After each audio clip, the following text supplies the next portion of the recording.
तो बच्चों आज हम लोग पढ़ने जा रहे हैं हॉर्मोन्स, जो कि एंडोक्राइन सिस्टम का एक हिस्सा है और उसमें हम लोग पढ़ने जा रहे हैं थायराइड ग्लैंड। तो ये टॉपिक नीट या क्लास 11-12 के लिए बहुत इम्पॉर्टेंट है। 11th 12th और नीट के लिए ये बहुत इम्पॉर्टेंट है। तो एंडोक्राइन सिस्टम क्या होता है? एंडोक्राइन सिस्टम में हमारे शरीर में अलग अलग ग्रंथियां होती हैं, ग्लैंड्स होती हैं, जो विभिन्न तरीके के केमिकल मैसेंजर्स को सिक्रीट करती हैं, जिनको कहते हैं हार्मोन्स। तो कुछ ग्लैंड्स इंपॉर्टेंट होती हैं, जैसे कि हाइपोथैलेमस हो गई, स्किन है, गैस्ट्रोइंटेस्टाइनल म्यूकोसा है। इसके अलावा जो मेन ग्लैंड्स है, थायराइड है, पैराथायराइड है, एड्रीनल ग्लैंड है, पिट्यूटरी ग्लैंड है, थाइमस ग्लैंड है और पीनियल ग्लैंड है। तो एक एक करके पढ़ेंगे। सबसे पहले है थायराइड ग्लैंड। ठीक है, बहुत इंपॉर्टेंट है नंबरों के हिसाब से भी और अपने फंक्शन के हिसाब से भी। तो ये क्या है? सबसे इंपॉर्टेंट पॉइंट्स में हम आपको बताएंगे। ये लार्जेस्ट ग्लैंड है। लार्जेस्ट ग्लैंड मतलब शरीर में सबसे बड़ी एंडोक्राइन ग्लैंड होती है। लार्जेस्ट ग्लैंड, वो भी कौन सी? एंडोक्राइन। एंडोक्राइन ग्लैंड क्या होती है? जो कि अंतःस्रावी ग्रंथियां हैं, मतलब इनका सिक्रीशन जो होगा वो ब्लड के थ्रू जाएगा, ब्लड के थ्रू अपने टारगेट ऑर्गन्स में जाके अपना काम करेगा। दूसरा पॉइंट क्या है? ये नेक रीजन में लोकेटेड होती है।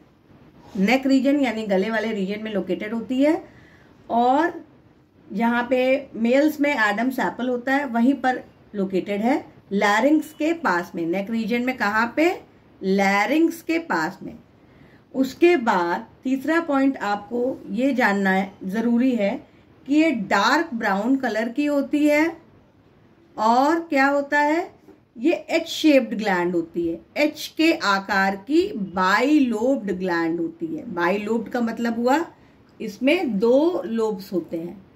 ठीक है, बाइलोब्ड का मतलब हुआ इसमें 2 लोब्स मिलते हैं, कुछ इस तरीके से, ऐसे ऐसे और ऐसे करके। ये है थायराइड ग्लैंड। इसके अंदर लोब्स ऐसे ऐसे मिलते हैं। ठीक, अब इसका दूसरी बात इसमें यह है कि इसके अगर हम स्ट्रक्चर की बात करें, यानी चौथे पॉइंट की बात करें, तो इसका डायमेंशन जो है 5 सेंटीमीटर उसकी लेंथ होती है एवरेज, और 3 सेंटीमीटर इसकी ब्रेड्थ होती है। ठीक है, अब क्या है कि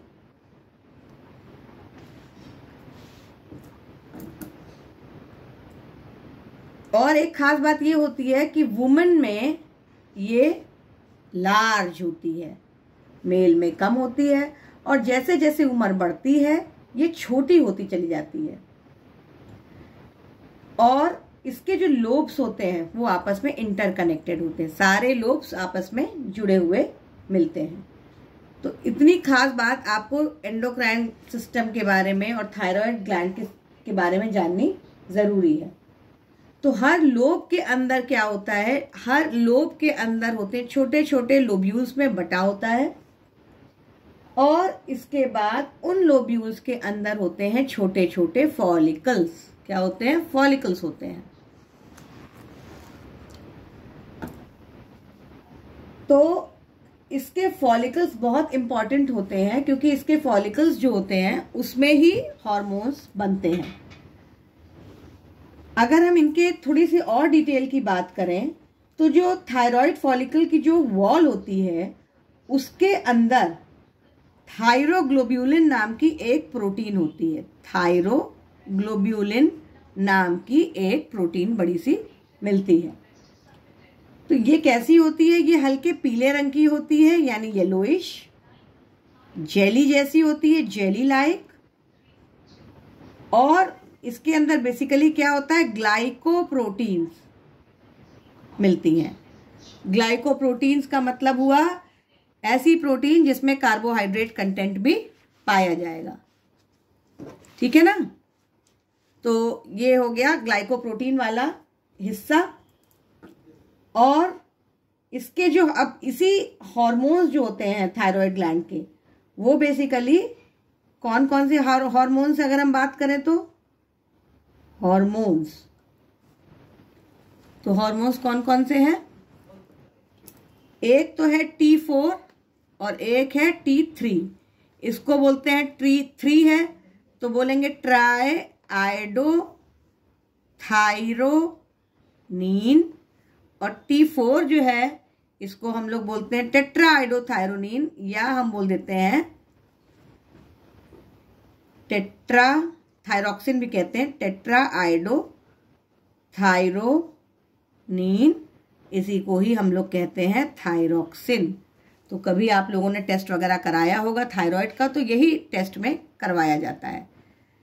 ठीक है, अब आपको अगर इतना पता हो तो बहुत अच्छी बात है, नहीं पता हो तो ही अच्छी बात है, क्योंकि अभी आपको पता चल जाएगा कि थायराइड ग्लैंड जो है वो जो हार्मोन्स निकालते हैं वो आयोडीन से जुड़े हुए होते हैं।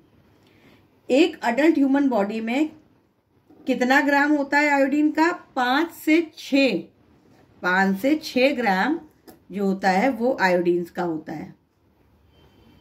5 to 6 ग्राम्स ऑफ आयोडीन मिलती है किसी भी अडल्ट बॉडी में। ठीक है, अब इसमें होता ये है कि ये आयोडीन का इस्तेमाल कैसे होता है, क्या करते हैं इस आयोडीन से, क्या होता है? तो देखिए, आयोडीन जो होता है वो हमारे नमक में मिलता है। पहले क्या होता था कि आयोडीन वगैरह मिलता नहीं था जल्दी, तो उसकी कमी से बहुत सारे रोग हो जाते थे। अभी तो आयोडाइज नमक मिलने लगा है तो कोई दिक्कत नहीं होती है। तो होता ये है कि थायराइड जो होता है वो होता है रिजर्वॉयर, मतलब एक तरह से स्टोर हाउस होता है, रिजर्वॉयर ऑफ आयोडीन होता है, आयोडीन का स्टोर करके वो रखता है। आयोडीन जो होता है खाने में एब्जॉर्ब होता है और सर्कुलेट होता है किस फॉर्म में? आयोडाइड आयंस के फॉर्म में, I- के फॉर्म में ये एब्जॉर्ब होता है और सर्कुलेट होता है। तो जो फॉलिक्यूलर सेल्स होते हैं थायराइड के, वो बहुत तेजी से इन आयंस को एब्जॉर्ब कर लेते हैं। किस प्रोसेस से? एक्टिव ट्रांसपोर्ट से। अब एक्टिव ट्रांसपोर्ट क्या होता है? ये एक ट्रांसपोर्ट का तरीका होता है जो कि एक्टिव है, मतलब इसके अंदर एनर्जी रिक्वायरमेंट होगी एटीपी की मदद से। जो मूवमेंट होगा वो लो कंसंट्रेशन से हाई कंसंट्रेशन की ओर होगा। तो एक्टिव ट्रांसपोर्ट की मदद से आयोडाइड आयंस जो है फॉलिक्यूलर सेल्स एब्जॉर्ब कर लेते हैं। क्या, कहाँ एब्जॉर्ब होता है? फॉलिक्यूलर सेल्स में। तो आयोडाइड आयंस का कंसंट्रेशन जो होता है वो इन सेल्स में ज्यादा होता है, फॉलिक्यूलर सेल्स में ब्लड के मुकाबले। तो ये सेल्स जो होते हैं फॉलिक्यूलर सेल्स में, इनके अंदर एक एंजाइम मिलती है जिसको कहते हैं पेरोक्सीडेज एंजाइम। ये पेरोक्सीडेज एंजाइम जो होती है वो आयोडाइड आयंस को मॉलिक्यूलर आयोडीन में कन्वर्ट करती है। तो ये रिएक्शन क्या होता है? 2I- ये आयोडाइड आयन को आयोडीन मॉलिक्यूल्स में कन्वर्ट कर देती है पेरोक्सीडेज एंजाइम। ये फॉलिक्यूलर सेल्स में मिलती है। अब क्या होता है? ये आयोडीन एब्जॉर्ब हो जाता है और ग्लाइकोप्रोटीन थायरोग्लोब्यूलिन बनना शुरू हो जाती है फॉलिक्यूलर सेल्स के अंदर, और जैसे ही बन जाती है तो उसको बाहर भी निकाल दिया जाता है। थायरोग्लोब्यूलिन को बाहर कैसे निकालते हैं? एक्सोसाइटोसिस की मदद से, मतलब उसको बाहर कर दिया जाता है। तो अब क्या होता है कि इसमें जो है इसकी थोड़ी सी प्रक्रिया और हम लोग डिटेल में समझ जाए कि हर मॉलिक्यूल जो होता है थायरोग्लोब्यूलिन का एक मॉलिक्यूल जो है इसके अंदर 500 अमीनो एसिड्स के मोनोमर्स होते हैं, और वो मोनोमर कौन सा होता है? टायरोसिन। वो कौन सा होता है? टायरोसिन। ठीक है, तो वो टायरोसिन जब वो ले लेता है और टायरोसिन में एब्जॉर्ब्ड आयोडीन जुड़ जाती है, टायरोसिन प्लस आयोडीन, तो मिल करके यही T4, अगर 4 आयोडीन होती है तो T4, 3 होती है तो T3। तो थायरोग्लोब्यूलिन में, टायरोसिन में आयोडीन जुड़ी होती है। इस प्रकार से ये ग्लाइकोप्रोटीन बनती है मोटे मोटे तौर पे। तो ये तो थोड़ा सा बेसिक सा इसके बारे में हो गया कि कैसे कैसे है। अब हम इसके फंक्शंस के बारे में जानेंगे कि इनके फंक्शंस क्या होते हैं। Most important function in hormones का क्या होता है कि ऑक्सीडेटिव मेटाबॉलिज्म जो होता रहता है सेल्स के अंदर, उसको उसकी तीव्रता को बढ़ा दे, वो तेजी से होने लगे। मेटाबॉलिज्म को बढ़ाना, ऑक्सीडेटिव मेटाबॉलिज्म को बढ़ाना। मेटाबॉलिज्म का मतलब हुआ उपापचन, मतलब कोई भी चीज बनना या कोई भी चीज बिगड़ना। जैसे कि कार्बोहाइड्रेट्स हैं, तो कार्बोहाइड्रेट्स जो होते हैं उसका जो कॉम्प्लेक्स फॉर्म होता है वो अल्टीमेटली किसमें टूटता है? ग्लूकोज में। तो टूटने वाली प्रक्रिया क्या कहलाती है? कैटाबॉलिज्म। और अगर ग्लूकोज से कॉम्प्लेक्स शुगर बन रही है, स्टार्च बन रहा है मान लो, तो ये बनने की प्रक्रिया है, ये कहलाती है एनाबॉलिज्म। तो कैटाबॉलिज्म और एनाबॉलिज्म को एक साथ बोलते हैं मेटाबॉलिज्म। तो ये क्या करती है? इसके फंक्शंस को तेज कर देती है थायराइड ग्लैंड। तो होता यह है कि जब तेज हो जाता है तो सेल्स बहुत तेजी से ग्लूकोज और ऑक्सीजन रिसीव करना शुरू कर देते हैं। माइटोकॉन्ड्रिया में ग्लूकोज की मात्रा तेजी से कम होने लगती है, एनर्जी प्रोड्यूस होने लगती है। तो ओवरऑल क्या होता है? BMR जिसको कहते हैं, यानी बेसल मेटाबॉलिक रेट, ये बढ़ जाता है। जब BMR बढ़ना शुरू हो जाता है तो उसको हम लोग कहते हैं टेम्पो ऑफ लाइफ, मतलब लाइफ की जो टेम्पो है वो बहुत तेजी से बढ़ जाती है थायराइड के सिक्रीशन से। इसीलिए क्या होता है कि थायराइड का सिक्रीशन बच्चों में बहुत तीव्रता से होता है। तो जब BMR बढ़ जाएगा, मतलब हर कुछ तेजी से होने लगेगा, तो हमारे सेल्स के अंदर प्रोटीन सिंथेसिस भी तेजी से होने लगेगी। प्रोटीन सिंथेसिस भी बहुत तेजी से होने लगेगी। हार्ट बीट बढ़ जाएगी, हार्ट बीट इंक्रीज कर जाएगी। ठीक, इसके अलावा फूड का एब्जॉर्प्शन इंटेस्टाइन में वो भी बढ़ जाएगा। Food absorption increases. और क्या होगा? ग्लाइकोजेनेसिस होने लगेगी। ग्लाइकोजेनेसिस का मतलब हुआ ग्लूकोज से ग्लाइकोजन का निर्माण तेजी से होने लगेगा सेल्स के अंदर। डीएमिनेशन होने लगेगा। डीएमिनेशन का मतलब हुआ प्रोटीन्स का, अमीनो एसिड्स का टूटना। और ग्लूकोनियोजेनेसिस भी होगा। ग्लूकोनियोजेनेसिस का मतलब हुआ कि ग्लूकोज का निर्माण नॉन ग्लूकोज सब्सटेंसेस से। तो क्या क्या चीजें हमने BMR में देखी? प्रोटीन सिंथेसिस बढ़ने लगेगी, हार्ट बीट बढ़ जाएगी, ग्लूकोनियोजेनेसिस होने लगेगी, फूड एब्जॉर्प्शन हो जाएगा, डीएमिनेशन होगी, ग्लाइकोजेनेसिस होगी। ये सारी चीजें इससे तेजी से होने लगेगी। और लिवर सेल्स के अंदर एक चीज और होती है कि कैरोटीन जो होता है पिगमेंट हमारे बॉडी के अंदर, वो विटामिन A में बदलना शुरू हो जाता है इसकी प्रेजेंस में। तो ये हार्मोन्स जो होते हैं वो क्या करते हैं? एक तरह से हमारी इरिटेबिलिटी भी बढ़ाते हैं। नर्वस सिस्टम जिसको कहते हैं, इरिटेबिलिटी भी हमारी बढ़ा देते हैं। हर चीज पे हम रिएक्ट करने की क्षमता तेजी से हो जाती है। और कोलेस्ट्रॉल का अपटेक करना शुरू कर देते हैं सेल्स इनके प्रेजेंस में। तो ये तो कहानी थी कि इसका फंक्शन किस तरीके से होता है। एक कहानी आपको बताते हैं। कहानी क्या है? ये सच्चाई है। 1912 में एक साइंटिस्ट थे, गुडर नैश। तो उन्होंने डिस्कवर किया कि मेटामॉर्फोसिस जो होती है फ्रॉग के टैडपोल में, यानी टैडपोल से फ्रॉग के बनने की प्रक्रिया जिसमें पूरा ही सब कुछ चेंज हो जाता है, उसको मेटामॉर्फोसिस कहते हैं। वो तभी होती है जब अच्छा खासा थायरॉक्सिन जो है थायराइड ग्लैंड सिक्रीट करे टैडपोल की बॉडी में। तो ये देखा गया था कि अगर थायरॉक्सिन सिक्रीशन नहीं होता है तो क्या होता है? बहुत तेजी से मेटामॉर्फोसिस बढ़ जाता है। रेट जो है मेटामॉर्फोसिस का बढ़ जाता है। क्योंकि आयोडीन जो होता है मेन कॉन्स्टिट्यूएंट होता है थायरॉक्सिन का। तो ये देखा गया था कि अगर आयोडीन की कमी होती है पॉन्ड वाटर में, जहां पे वो टैडपोल ग्रो कर रहे हैं, तो उससे भी मेटामॉर्फोसिस अफेक्ट होती है, बिल्कुल उसी तरीके से जैसे हार्मोन की कमी से होती है। तो जब आयोडीन नहीं होता है पॉन्ड वाटर में तो थायरॉक्सिन भी नहीं बनती है, तो मेटामॉर्फोसिस एक तरीके से नहीं होती है।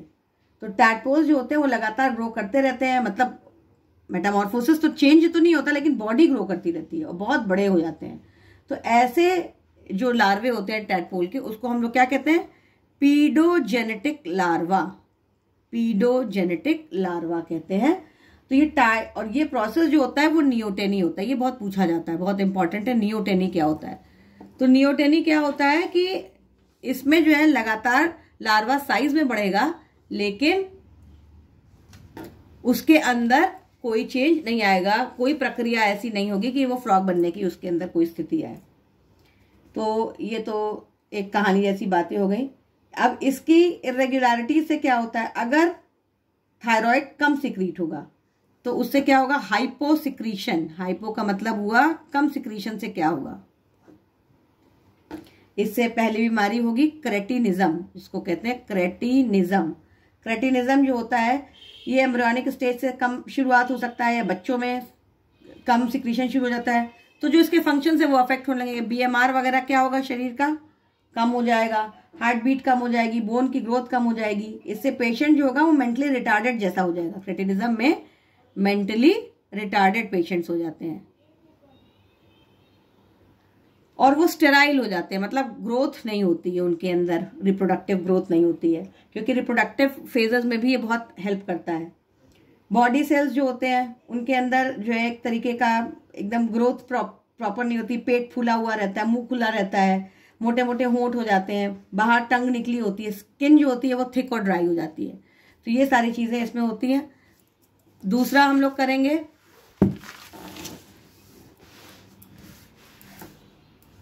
दूसरी बीमारी है मिक्सिडीमा। मिक्सिडीमा क्या होता है, हाइपोथायरॉयडिज्म ज्यादातर अडल्टहुड में जब होता है, बड़े हो जाने पर, तो म्यूकस जो होती है वो सब क्यूटेनियस टिश्यू में इकट्ठा हो जाती है और उससे क्या होता है, बहुत सारा पानी इकट्ठा होने लगता है और स्किन जो होती है वो फ्लफी हो जाती है।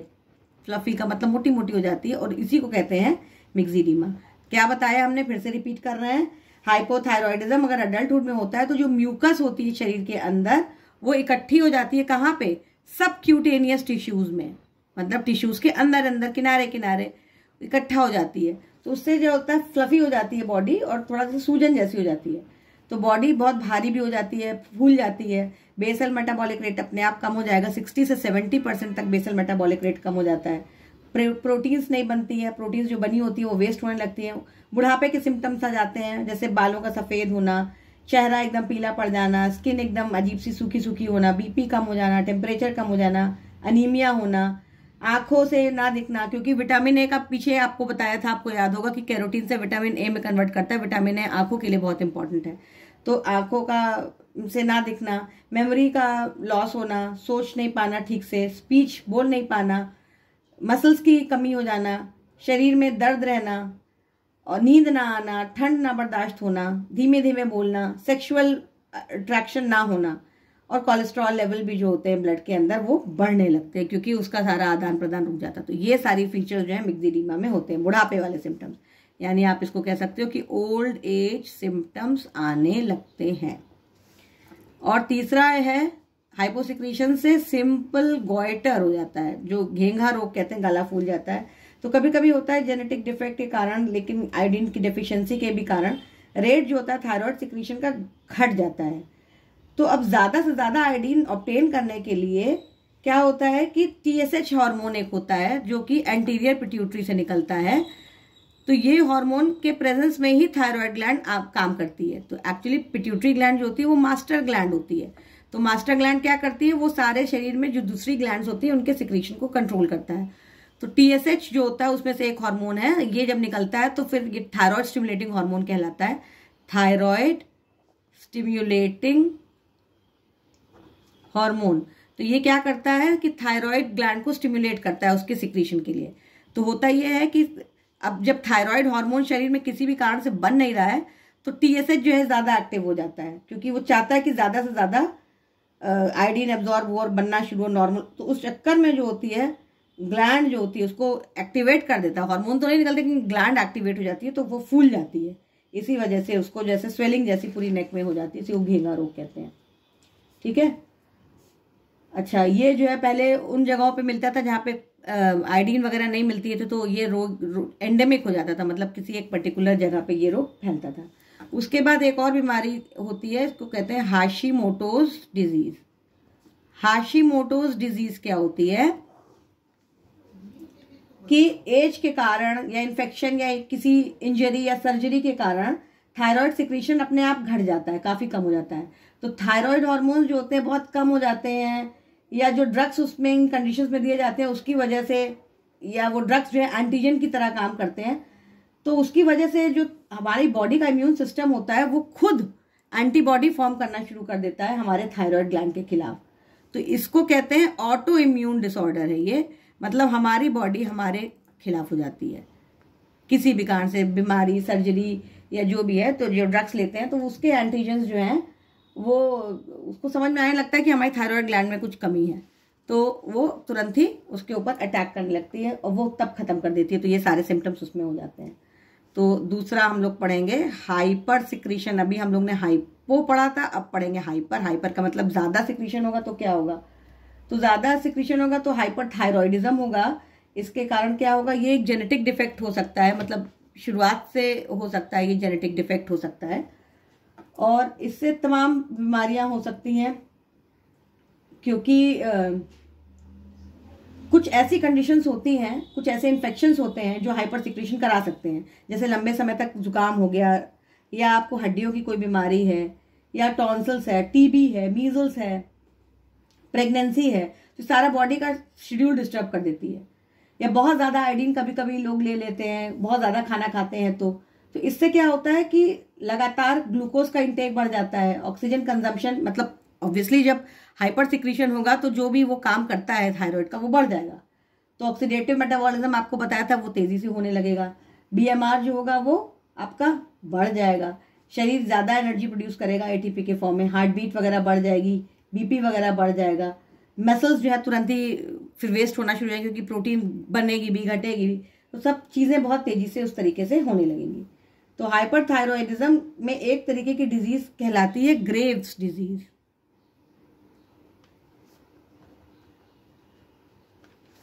ग्रेव्स डिजीज होती है, तो इसमें ग्लैंड जो है बढ़ जाती है कभी कभी, और ये जो होता है वो इसका ही मतलब ये कैंसरस भी कभी कभी हो सकता है, इसमें जो ग्लैंड बढ़ करके वो कैंसरस भी हो सकती है।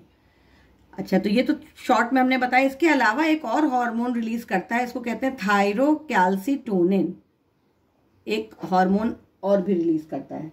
ये नॉन आयोडीनाइज्ड हार्मोन है, जो कि इसके सी सेल्स, थायराइड ग्लैंड के अंदर एक सी सेल्स होते हैं वो सिक्रीट करते हैं, और इसका काम क्या है, बोन के डिसोल्यूशन को रोकना और कैल्शियम को एक्सक्रीट करना।